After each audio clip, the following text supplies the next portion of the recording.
প্রশ্ন বা উত্তর কোনটা আমাদের বইয়ের সাথে মিলছে না। সে আমাদেরকে বলেছে যে আমরা ফার্মের মুরগি।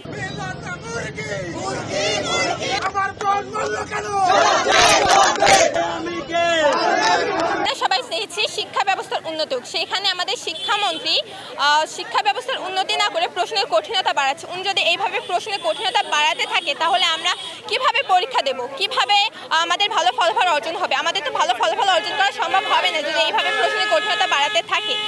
সো আমাদের একটাই দাবি যে শিক্ষামন্ত্রী প্রশ্নটা ইজি করুক, যাতে আমরা সহজভাবে প্রশ্নের উত্তর দিতে পারি।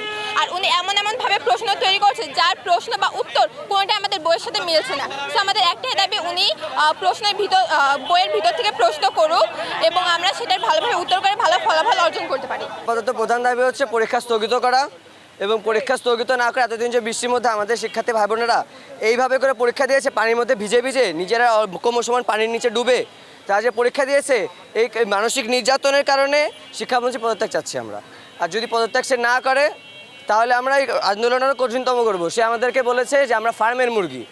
তো 2 বছর আগে ঠিক জুলাই মাসে আমাদেরকে একজন বলেছিল রাজাকারের নাতিপুতিরা। তো রাজাকার নাতিপুতি পড়ার কারণে তার কী অবস্থা আছে সেটা আমরা নিজেরাই দেখেছি। তো সেগুলো কি শিক্ষামন্ত্রী দেখে না? বেশ দাবি 3টা। সেটা হলো প্রথম দাবি হলো যে আমাদেরকে যে বৈরী আবহাওয়াপূর্ণ অবস্থা চলছে সারা দেশে, সেই অবস্থায় আমাদেরকে এই পরীক্ষা অনতিবিলম্বে বন্ধ করতে হবে, স্থগিত করতে হবে, এবং তারপরে আমাদেরকে নতুন করে রুটিন প্রকাশ করতে হবে। এবং 2 নম্বর যে দাবিটা সেটা হলো আগামীকালকে যে পরীক্ষাটা হয়েছিল গতদিনকে, এই ফিজিক্স প্রথম পত্র, এই প্রথম পত্র পরীক্ষা আবার আমাদের নিতে হবে। এই প্রথম পত্র দেখেছি আমরা প্রায় 2টা প্রশ্ন হুবহু একেবারে ভুল আছে। এই ভুলটা বিবেচনায় নিয়ে সেটাই আবার পুনর্বিবেচনা করতে হবে। এবং সর্বশেষ 3 নম্বর দাবি হলো 24 ঘন্টার মধ্যে আমরা এই শিক্ষামন্ত্রী পদত্যাগ দাবি করছি।